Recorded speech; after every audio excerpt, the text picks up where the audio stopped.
નમસ્તે વિદ્યાર્થી મિત્રો, ઉમા વિદ્યા સંકુલની યુટ્યુબ ચેનલમાં આપનું હાર્દિક સ્વાગત છે। આજે આપણે ધોરણ 9ની અંદર પાઠ 4 વલ્લભી વિદ્યાસ્થાનમનો ભાગ 3 ભણશું। હવે અગાઉ આપણે ચેપ્ટર એટલે કે ભાગ 1ની અંદર સારાંશ ભણ્યા હતા। ભાગ 2ની અંદર આપણે 2 ફકરો ચાલી ગયા હતા। હવે ત્રીજા ભાગની અંદર જેટલેથી બાકી છે એટલેથી આપણે સરસ રીતે ધ્યાન આપશું। તો છેલ્લે જે લીટી ચાલી એટલેથી હું ભાષાંતર કરું છું। તો અત્ર યથારુચિ, આ છેલ્લી લીટી હતી।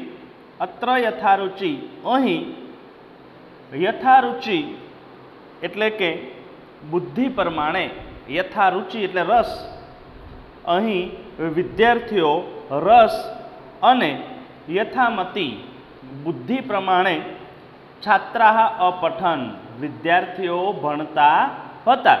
આ ચાલી ગયું છે કે ભાઈ વિદ્યાર્થીઓની રસ અને રુચિ પ્રમાણે એ વલ્લભી વિદ્યાપીઠમાં ભણતા હતા। હવે અત્યારે જેમ સ્કૂલોમાં પૂર્વ પ્રવેશ પરીક્ષા આપવામાં આવે છે અથવા લેવામાં આવે છે, તેમ એ સમયમાં પણ પ્રવેશ પરીક્ષા હતી। એટલે કહે છે પ્રવેશાર્થ અત્ર પ્રવેશ પરીક્ષા અપી ભવતી સ્મ। પ્રવેશાર્થ અત્ર પ્રવેશવા માટે અહીં પ્રવેશ પરીક્ષા ભવતી સ્મ, પ્રવેશ પરીક્ષા થતી હતી। તામ ઉત્તીર્ણ, તામ એટલે તેમાં, ઉત્તીર્ય, તામ ઉત્તીર્ય તેમાં ઉત્તીર્ણ થનાર, એવ એટલે જ અત્ર છાત્રસ્ય પ્રવેશ શક્ય આસિત, અહીં જ વિદ્યાર્થીનો પ્રવેશ શક્ય બનતો। આટલા સુધી ચાલી ગયેલું છે કે તામ ઉત્તીર્ણ તેમાં ઉત્તીર્ણ થનાર, તેમાં પાસ થનાર, છાત્ર એ વિદ્યાર્થીનો જ પ્રવેશ શક્ય આશિત વિદ્યાર્થીનો પ્રવેશ શક્ય બનતો। હવે ખ્રિસ્તસ્ય પંચમામ શતાબ્દામ, ખ્રિસ્તસ્ય પંચમામ શતાબ્દામ એટલે ઈસવીસનની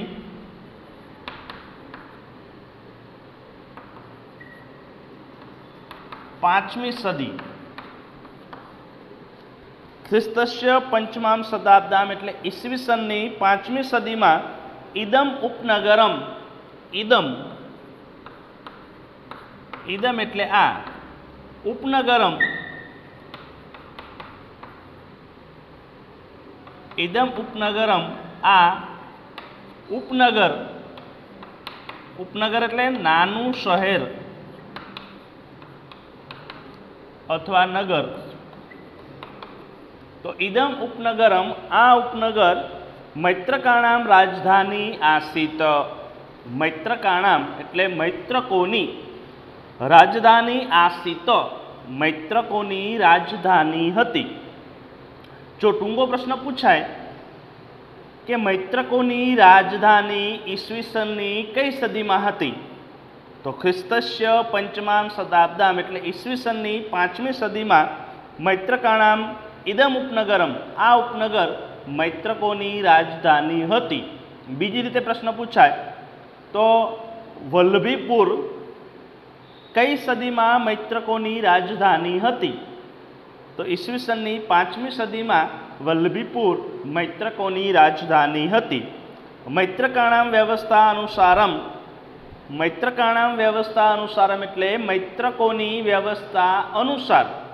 હવે મૈત્રકોની એટલે કે જે શાસનકાળ હતો એ સમયના જે રાજાઓની વ્યવસ્થા હતી તે સમય, અહીંયા આપણે ધારો કે મોરબીમાં જોઈએ તો મોરબીના જે કંઈ રાજાઓમાં છે એમાં વાઘજી ઠાકોર મોરબીની સ્થાપના કરનાર, તો એમણે જે કંઈ નિયમો બનાવ્યા હશે તો એ સમયમાં એ નિયમોનું પાલન કરવું ફરજિયાત હતું।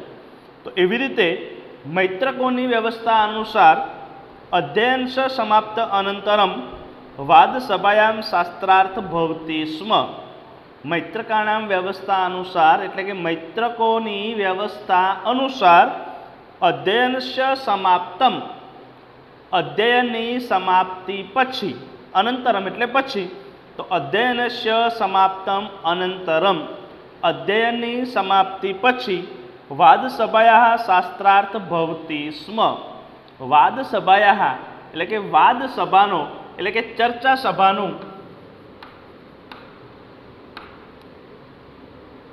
ચર્ચા સભાનું આયોજન.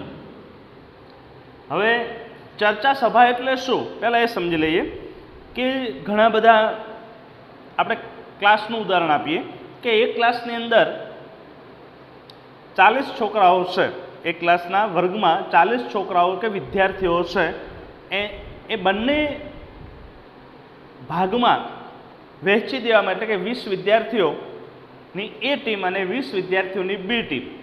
આ બંને વિદ્યાર્થીઓ વચ્ચે કોઈ એક પ્રશ્ન મૂકવામાં આવે, ઉદાહરણ તરીકે વાર્ષિક પરીક્ષા હોવી જોઈએ, આવો એક મુદ્દો સમજવા માટે કહું છું કે વાર્ષિક પરીક્ષા હોવી જોઈએ, આવો એક મુદ્દો એક ક્લાસ સમક્ષ અથવા એ બંને ટીમો સમક્ષ મૂકવામાં આવે. ધારો કે એ ટીમ છે તો એને પોઝિટિવ કહેવાનું, હકારાત્મક કહેવાનું, અને બી ટીમને નેગેટિવ કહેવાનું. તો બંને વચ્ચે ચર્ચા સભા, વાદ સભાનું આયોજન થશે. ઓલા કે પરીક્ષા હોવી જોઈએ તો બીજી બાજુ શું કહેશે? પરીક્ષા ન હોવી જોઈએ. આ કે હંમેશા જ્ઞાનનો વિકાસ થાય છે પરીક્ષા હોવાના કારણે. તો આ શું કહેશે કે બાળકોમાં પરીક્ષા હોવાથી માનસિક રીતે ડિપ્રેશનમાં આવી જાય છે. તો એમ એકબીજાને વાતોનું જે ખંડન અને મંડન કહીએ છીએ, વિરોધાભાસ કહીએ છીએ, એને ચર્ચા સભા કહેવાય. બીજું કે એક જ મુદ્દાને ધ્યાનમાં રાખીને બધાના વિચારો લેવા. તો મૈત્રકાણામ વ્યવસ્થા અનુસારમ એટલે મૈત્રકોની વ્યવસ્થા અનુસાર અધ્યયનસ્ય સમાપ્તમ અનંતરમ, અધ્યયનની સમાપ્તિ પછી વાદ સભાયામ શાસ્ત્રાર્થ ભવતી સ્મ, વાદ સભાનો શાસ્ત્રાર્થ થતો હતો. શાસ્ત્રાર્થે વિભિન્નાનામ મત મતાંતરામ ખંડન મંડન પૂર્વકમ વિમર્શ ભવતી સ્મ. શું કહે છે? શાસ્ત્રાર્થે વિભિન્નાનામ, શાસ્ત્રોના અલગ અલગ, વિભિન્નાનામ એટલે અલગ અલગ, મત મતાંતરાણામ, મત મતાંતરાણામ એટલે વિચારોનું. એટલે આમ જોઈએ તો મતનો અર્થ શું થાય? વિચાર થાય. તો મત મતાંતરાણામ એટલે વિચારોનું ખંડન મંડન પૂર્વક વિમર્શ ભવતી સ્મ. શાસ્ત્રાર્થમાં વિવિધ મત મતાંતરોનું ખંડન મંડન પૂર્વકમ, મેં હમણાં જ વાત કરી. ખંડન એટલે કોઈ પણ વાતનો વિરોધ કરવો, અને મંડન એટલે એ વાતની પુષ્ટિ કરવી અથવા એ વાતને સમર્થન આપવું. તો શાસ્ત્રાર્થમાં વિવિધ મત મતાંતરોનું ખંડન મંડન પૂર્વક વિમર્શ ભવતી સ્મ, ચિંતન થતું હતું. એ બધાની જે સમગ્ર વાતચીત મુજબ જે કંઈ સાર છે એ કોઈ એક ગુરુ, કોઈ એક શિક્ષક એનું મૂલ્યાંકન કરે કે કયા જે કંઈ મુદ્દાઓ છે એમાં સારું અથવા કયો મુદ્દો યોગ્ય હશે. તો એ વાદ સભાનું અથવા ચર્ચા સભાનું આયોજન થતું હતું. તેમાં શાસ્ત્રાર્થે વિભિન્નાના મત મતાંતરામ એટલે શાસ્ત્રોના વિવિધ મત મતાંતરોનું ખંડનમ મંડન પૂર્વક, ખંડન અને મંડન પૂર્વક વિમર્શ ભવતી સ્મ, ચિંતન થતું હતું. અનેકેસ્મી વિજયી જનાય, અનેકેસ્મી વિજયી જનાય એટલે કેટલાક વિજયી માણસોના, અનેકેસ્મી વિજયી જનાય અનેક વિજયી માણસોને, વિજયી જનાય ચતુર્થી વિભક્તિ છે, રાજા પારિતોષિક રૂપેણ ભૂમિમ અયચ્છત.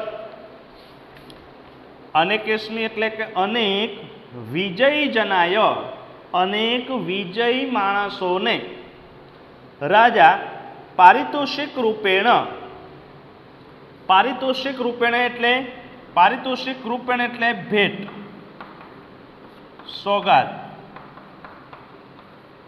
भेट सौगात तो पारितोषिक रूपेण एटले के पारितोषिक रूपे एनो शब्द वापरी शकशो आपणे पण पारितोषिक एटले शुं धारो के विद्यालयनी अंदर जे विद्यार्थीनो प्रथम नंबर आव्यो छे ए विद्यार्थीने जे ते स्कूलना ट्रस्टी व्यवस्थापक के प्रिंसिपाल ए स्कूलमां सन्मानित करवामां आवे एने कोई शील्ड के कोई प्रमाणपत्र एनायत करी अने एने प्रोत्साहन करवामां आवे एने पारितोषिक कहेवाय एने भेट सौगात कहेवाय।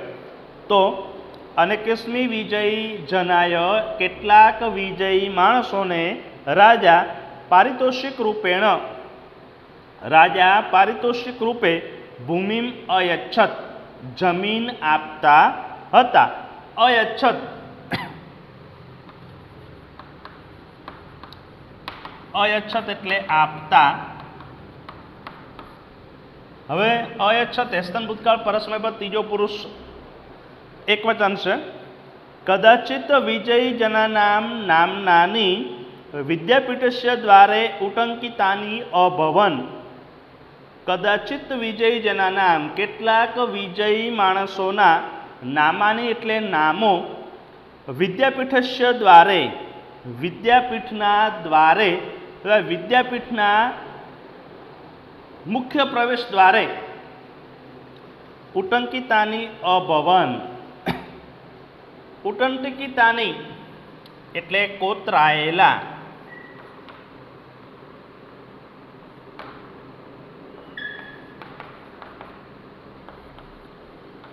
उटंकितानि एटले कोतरायेला।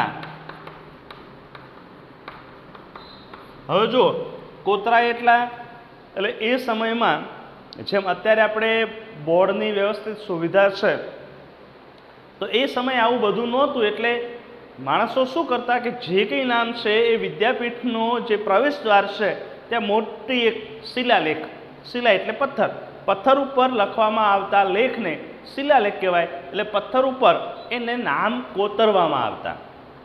एटले के छे कदाचित विजयी जनानाम एटले केटलाक विजयी माणसोना नामनानि एटले के नामो विद्यापीठस्य द्वारे उटंकितानि अभवन्। विद्यालयना द्वारे कोतरायेला हता।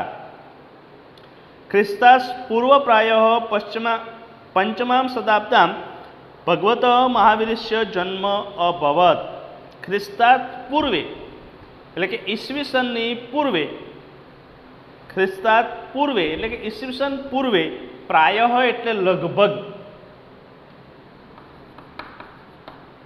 प्रायः एटले लगभग आश्रय दर्शावे छे।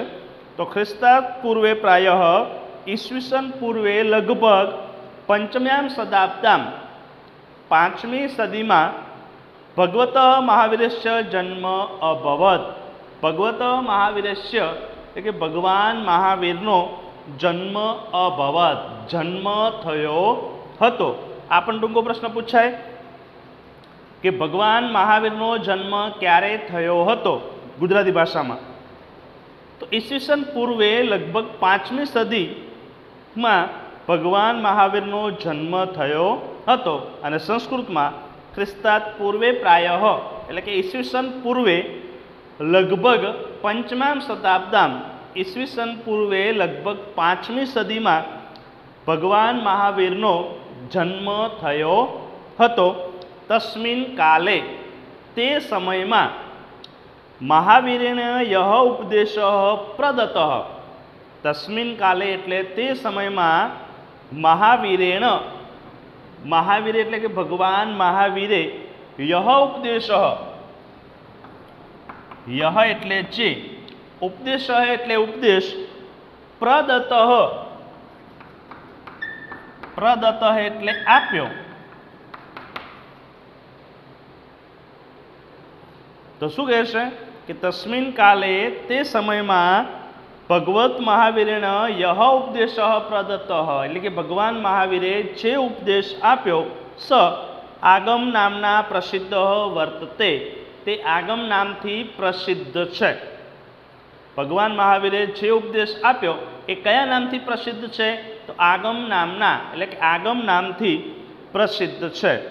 અયમ આગમ આ આગમ વર્ષ પંચશતમ વર્ષ પંચશતમ વર્ષ પંચશતમ વર્ષ એટલે વર્ષ, પંચ એટલે 5, શતમ એટલે 100 એટલે કેટલા વર્ષ થાય? 500 વર્ષ. તો અયમ આગમ એટલે આ આગમ વર્ષ પંચશતમ 500 વર્ષ યાવત એટલે સુધી. અયમ આગમ એટલે આ આગમ વર્ષ પંચશતમ 500 વર્ષ સુધી મૌખિક પરંપરાયામ સુરક્ષિત આસીત. 500 વર્ષ સુધી મૌખિક પરંપરાયામ એટલે મૌખિક પરંપરાથી સુરક્ષિત આસીત સુરક્ષિત હતો. હવે 500 વર્ષ સુધી મૌખિક પરંપરાથી સુરક્ષિત હતો એટલે જે કંઈ ઉપદેશ, ધારો કે વિદ્યાર્થીઓને નહીં પુસ્તક, પેન, ચોપડા કશું નહીં. મૌખિક પરંપરા એટલે શું સમજાવું કે કોઈ પણ શિક્ષક છે એ ક્લાસમાં આવે, વિદ્યાર્થીઓને મૌખિક રીતે ભણાવે, મુખપાઠ બધું જ, અને એ મૌખિક રીતે વિદ્યાર્થીઓને યાદ રાખવાનું. જ્યાં સુધી જે ભણાવ્યું છે તે યાદ ન રહે ત્યાં સુધી એનું એ ભણાવી રાખવાનું. એટલે આખું છે અભ્યાસક્રમ છે મૌખિક રીતે, પુસ્તક વિના આખું યાદ રાખવું. તો એ 500 વર્ષ સુધી મૌખિક પરંપરાથી સુરક્ષિત હતો. એવમ હિ શ્રૂયતે આમ ખરેખર સંભળાય છે. યત તે ખ્રિસ્તસ્ય તૃતીયામ શતાબ્દામ એટલે કે ઈસવીસનની 3જી સદીમાં નાગાર્જુન નામના પ્રસિદ્ધસ્ય વિદુષ અધ્યક્ષતાયામ એટલે કે નાગાર્જુન નામના પ્રસિદ્ધ વિદ્વાનની અધ્યક્ષતામાં એકા જૈન સાધુના સીમિત મિલિતા એક જૈન સાધુઓની સીમિતિ એટલે બેઠક, મીટિંગ. તો એવમ હિ શ્રૂયતે આમ ખરેખર સંભળાય છે. ખ્રિસ્તસ્ય તૃતીયામ શતાબ્દામ એટલે ઈસવીસનની 3જી સદીમાં નાગાર્જુન નામના પ્રસિદ્ધસ્ય વિદુષ નાગાર્જુન નામના પ્રસિદ્ધ વિદ્વાનની અધ્યક્ષતામાં એકા જૈન સાધુનામ સીમિત મિલિતા એક જૈન સાધુઓની બેઠક મળી. અસ્યા આગમ ગ્રંથાનામ લેખનસ્ય પ્રસ્તાવ અભવત. અસ્યા એટલે આ કયો ગ્રંથ? તો આગમ. તો અસ્યા આગમ ગ્રંથાનામ આ આગમ ગ્રંથનો લેખનસ્ય પ્રસ્તાવ અભવત લેખનનો પ્રસ્તાવ થયો. એ બેઠક મળી અને એમાં વાત કરી કે ભાઈ અમુક વિદ્યાર્થીઓ સમય જતાં હોશિયાર ન પણ હોઈ શકે, એટલે મૌખિક પરંપરાએથી જે કંઈ ઉપદેશ છે એ સુરક્ષિત નહીં રહે, એટલા માટે શું કરવું જોઈએ?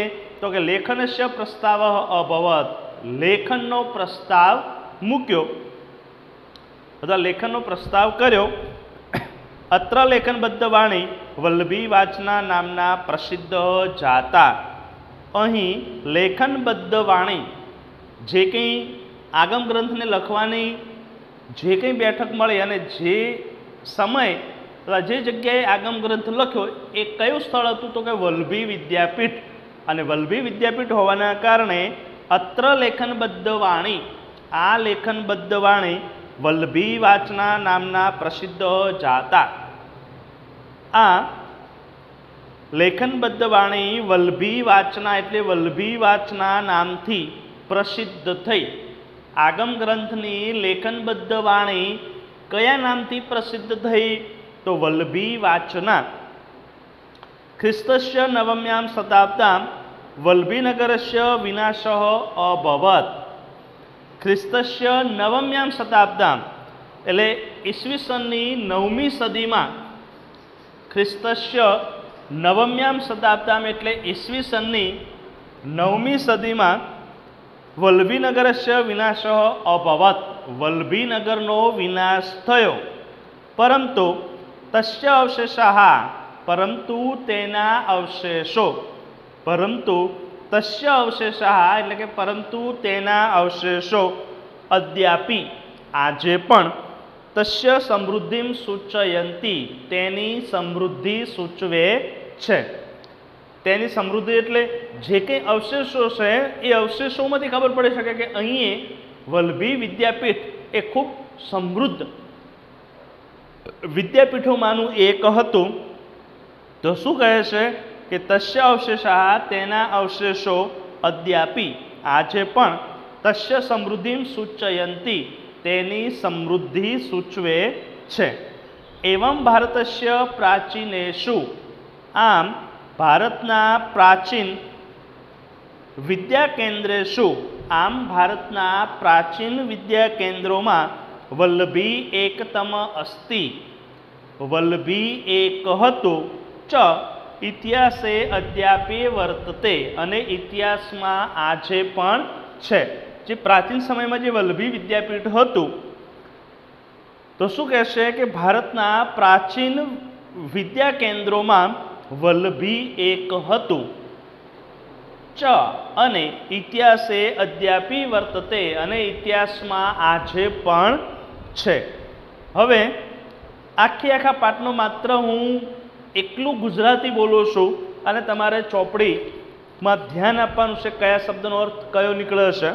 એટલે 2 મિનિટ થશે તો એ આખું ભાષાંતર કેવું બને છે જોઈએ. તમે ભાગ બીજો અને આ ત્રીજો જોશો એટલે ભાષાંતર આખું આવી જશે.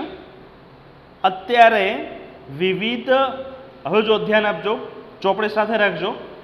અત્યારે વિવિધ વિશ્વવિદ્યાલયો સુપ્રસિદ્ધ છે, તેમાં કેટલાક આવા પ્રકારના છે. ત્યાં વિદ્યાર્થીઓ પ્રવેશ મેળવીને પોતાની જાતને ધન્ય માને છે. એવી જ રીતે પ્રાચીન કાળમાં પણ આપણા ભારત દેશમાં આવા ઘણા બધા વિશ્વવિદ્યાલયો હતા. ત્યાં ભણવા માટે દૂર દૂરના દેશમાંથી આવીને પ્રવેશ મેળવીને વિદ્યાર્થીઓ પોતાની જાતને ધન્ય માનતા હતા. તેમાંનું એક વલ્લભી વિશ્વવિદ્યાલય. મગધ રાજ્યમાં જેમ નાલંદા હતી, તેમ ગુજરાત પ્રદેશમાં વલ્લભી હતી અથવા વલ્લભી હતું. અહીં પણ દૂર દૂરના દેશમાંથી માણસો ભણવા માટે આવતા હતા. આજે આપણા ગુજરાત પ્રદેશમાં વર્તમાન ભાવનગર જિલ્લામાં વલ્લભી નામનું જે ઉપનગર છે, ત્યાં જ પ્રાચીન સમયમાં વલ્લભી વિદ્યાપીઠ હતી અથવા વલ્લભી વિદ્યાપીઠ હતું. જો વિદ્યાપીઠ કેવું તો હતું શબ્દ, વિદ્યાલય કેવી તો હતી શબ્દ. ખરેખર તો આ ઉપનગર પ્રાચીન કાળથી જ અધ્યયન અને અધ્યાપનનું કેન્દ્ર હતું. પૂર્વમત મુજબ અહીં 18 વિદ્યાઓનું પઠન અને પાઠન થતું હતું. તેમાંની એતાસુ વિદ્યાસુ એટલે આ વિદ્યાઓમાં 4 વેદો, 6 વેદાંગો, પુરાણ, ન્યાય, મીમાંસા, સ્મૃતિગ્રંથ, આયુર્વેદ, ધનુર્વેદ, ગંધર્વવેદ, અથર્વવેદ એમ 4 ઉપવેદોનો સમાવેશ થતો હતો. ત્યાં બૌદ્ધ દર્શનનું અને જૈન દર્શનનું પણ આ કેન્દ્ર હતું. ઈસવીસનની 4મી સદીમાં ઋગ્વેદના મહાન ભાષ્યકાર સ્કંદ સ્વામી થઈ ગયા. તે અહીં જ રહેતા હતા. આ સૂચવે છે કે ગુપ્ત કાળમાં વેદોનું અધ્યયન ચાલતું હતું. ઈસવીસનની 4મી સદીમાં સુપ્રસિદ્ધ બૌદ્ધાચાર્યો સ્થિરમતી, ગુણમતી અને જૈનાચાર્ય શ્રી મલ્લવાદી સુરી અહીં જ વિદ્યાભ્યાસ કર્યો હતો. આ સૂચવે છે અહીં જૈન અને બૌદ્ધ દર્શનોનું અધ્યયન પણ ચાલતું હતું. અહીં વિદ્યાર્થીઓ યથામતી યથારુચિ ભણતા હતા. પ્રવેશવા માટે અહીં પ્રવેશ પરીક્ષા પણ થતી હતી. તેમાં ઉત્તીર્ણ થનાર જ વિદ્યાર્થીનો પ્રવેશ શક્ય બનતો. ઈસવીસનની 5મી સદીમાં આ ઉપનગર મૈત્રકોની રાજધાની હતી. મૈત્રકોની વ્યવસ્થા અનુસાર અધ્યયનની સમાપ્તિ પછી વાદસભાનો શાસ્ત્રાર્થ થતો હતો. શાસ્ત્રાર્થમાં વિવિધ મતાંતરોનું ખંડન મંડનપૂર્વક ચિંતન થતું હતું. અનેક વિજયી માણસોને રાજા પારિતોષિક રૂપે જમીન આપતા હતા. કેટલાક વિજયી માણસોના નામો વિદ્યાપીઠના દ્વારે કોતરાયેલા હતા. ઈસવીસન પૂર્વે લગભગ 5મી સદીમાં ભગવાન મહાવીરનો જન્મ થયો. તે સમયમાં ભગવાન મહાવીરે જે ઉપદેશ આપ્યો તે આગમ નામથી પ્રસિદ્ધ છે. આ આગમ 500 વર્ષ સુધી મૌખિક પરંપરાથી સુરક્ષિત હતો. આમ ખરેખર સંભળાય છે કે ઈસવીસનની 3જી સદીમાં નાગાર્જુન નામના પ્રસિદ્ધ વિદ્વાનની અધ્યક્ષતામાં એક બેઠક મળી. આ આગમ ગ્રંથના લેખનનો અથવા લખાણનો પ્રસ્તાવ મૂક્યો અથવા થયો. અહીં લેખનબદ્ધ વાણી વલ્લભી વાચના નામથી પ્રસિદ્ધ થઈ. ઈસવીસનની 9મી સદીમાં વલ્લભીનગરનો વિનાશ થયો, પરંતુ તેના અવશેષો આજે પણ સમૃદ્ધિ સૂચવે છે. આમ ભારતના પ્રાચીન વિદ્યા કેન્દ્રોમાં વલ્લભી એક હતું અને ઇતિહાસમાં આજે પણ છે. હવે આપણે સ્વાધ્યાય જોઈએ. હું એ લખાવું છું કે તમારે સ્વાધ્યાયમાં કેટલું લખવું.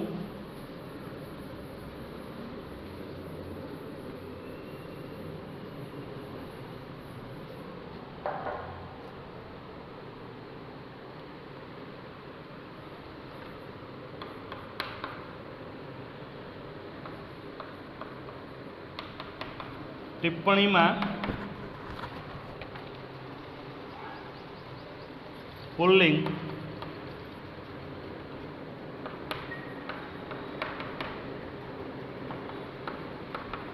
સ્ત્રીલિંગ,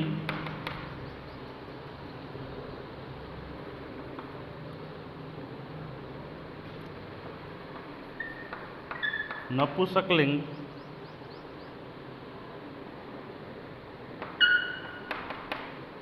પુલ્લિંગ, સ્ત્રીલિંગ અને નપુંસકલિંગ જે શબ્દો આપેલા છે તે નપુંસકલિંગમાં છેલ્લું ધારો કે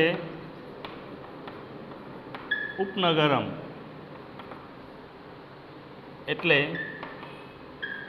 નાનું શહેર. અહીંયા ધારો કે પુલ્લિંગ શબ્દ આપેલો છે ભાષ્યકારઃ,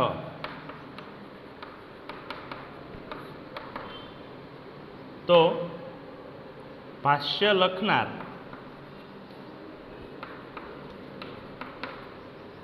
સ્ત્રીલિંગમાં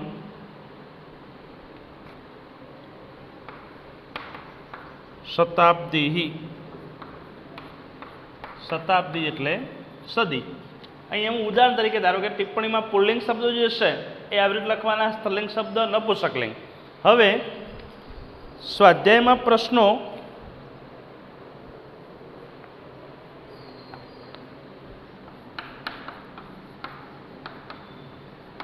સ્વાધ્યાયમાં પ્રશ્ન 1, પ્રશ્ન 2,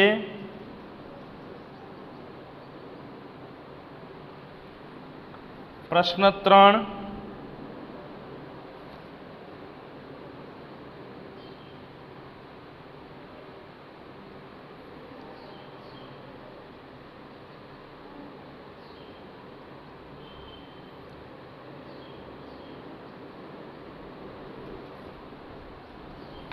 પ્રશ્ન 4 અને 8.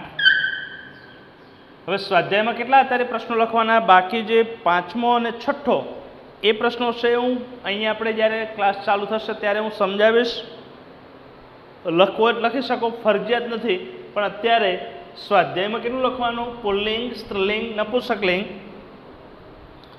પછી પ્રશ્ન 1, 2, 3, 4 અને 8મો, 5, 6 અને 7 એ પ્રશ્નો અત્યારે લખવાના નથી, એ હું પછી સમજાવીશ. હવે માત્ર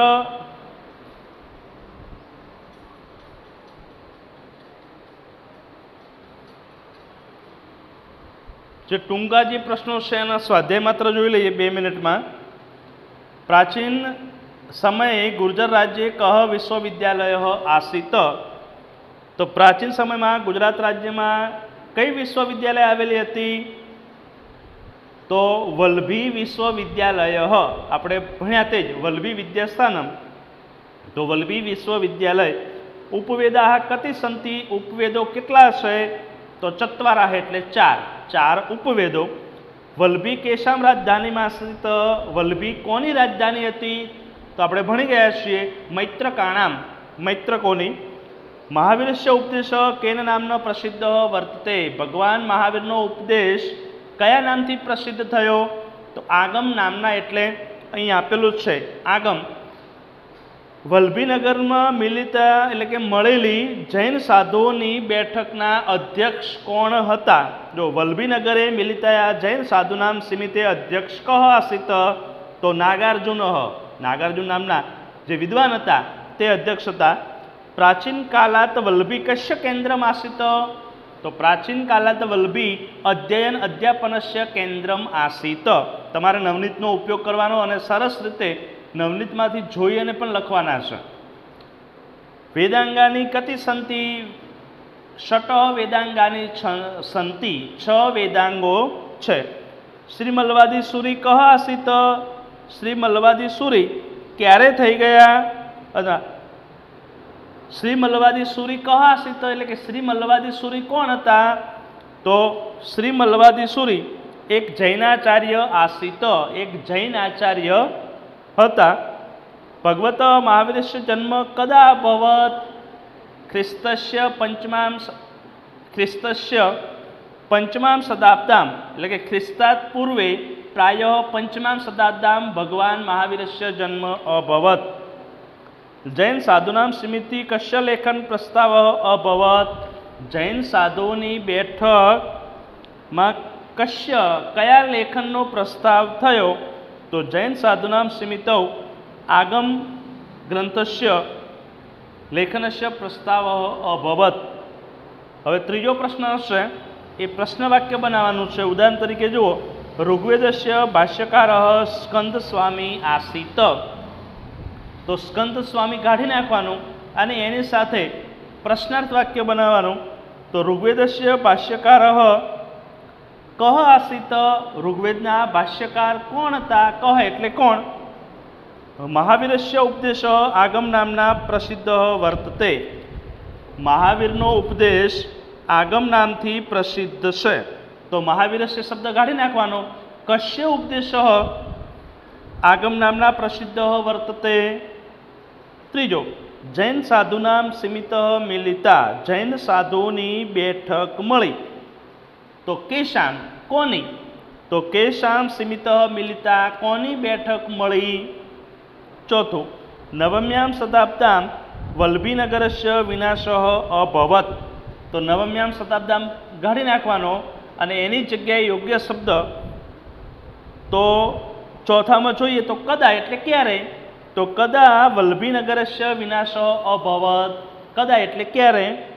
લેખનબદ્ધ ઉપદેશ વલ્લભી વાચના ઇતિ નામ પ્રસિદ્ધ જાત. તો લેખનબદ્ધ ઉપદેશ કયા નામથી પ્રસિદ્ધ થયો? તો અહીં લેખનબદ્ધ ઉપદેશ કેન ઇતિ નામનો પ્રસિદ્ધ જાત. કેન એટલે કયા નામથી? હવે ચોથો જે પ્રશ્ન હશે એ આપણે જે અકારાંત પુલ્લિંગ રામ શબ્દ અથવા અકારાંત પુલ્લિંગ જન શબ્દ હશે એના આધારે, એટલે હું તમને ગ્રામરમાં લખાવીશ અને તૈયાર કરવાનો છે આપણે સ્વાધ્યાય અભ્યાસ. પાછળના જે ગ્રામરના ટોપિકો છે એની અંદર અભ્યાસ 2 ની અંદર જન શબ્દ આપેલો છે એના આધારે. તો આગમમ આગમમ આગમૌ એટલે કે જનમ જનૌ જના. જનપદે જનપદયો જનપદેષુ. રામે રામયો રામેષુ. તો કેન્દ્રે કેન્દ્રયો કેન્દ્રેષુ. પાંચમો, છઠ્ઠો અને સાતમો એ લખવાનો અત્યારે નથી. અને 8મો, તમને ગુજરાતીના પ્રશ્નો પણ આવડશે. એટલે આપણે આવતા વિડીયો લેક્ચરમાં 5મું જે કાવ્ય હશે એનો અભ્યાસ કરીશું. છતાં જો ગુજરાતીમાં કોઈ પ્રશ્ન, તો કે વલ્લભીમાં કંઈક 18 વિદ્યાઓનું પઠન પાઠન થતું હતું. તો વલ્લભીમાં 4 વેદો, 4 ઉપવેદો, ન્યાય, મીમાંસા, તર્કશાસ્ત્ર એટલે જે મીમાંસા છે તે. વેદો અને ઉપવેદો કેટલા છે? તો વેદો 4 અને ઉપવેદો 4 છે. મૈત્રક શાસન દરમિયાન અધ્યયનની વ્યવસ્થા કેવા પ્રકારની હતી? તો કે મૈત્રક શાસન દરમિયાન અધ્યયનની વ્યવસ્થા જે કંઈ ચર્ચા સભાનો શાસ્ત્રાર્થ થતો હતો તેમાં જે ઉત્તીર્ણ થાય તેને રાજા પારિતોષિક રૂપે ભૂમિ આપતા હતા. વલ્લભીમાં કયા કયા આચાર્યો થઈ ગયા? તો વલ્લભીમાં સ્થિરમતી, ગુણમતી અને જૈનાચાર્ય શ્રી મલ્લવાદીશ્વરી, નાગાર્જુન, આ બધા જ વિદ્વાનો થઈ ગયા. તમારે સ્વાધ્યાય નવનીતમાં જોઈને લખવાનું થશે.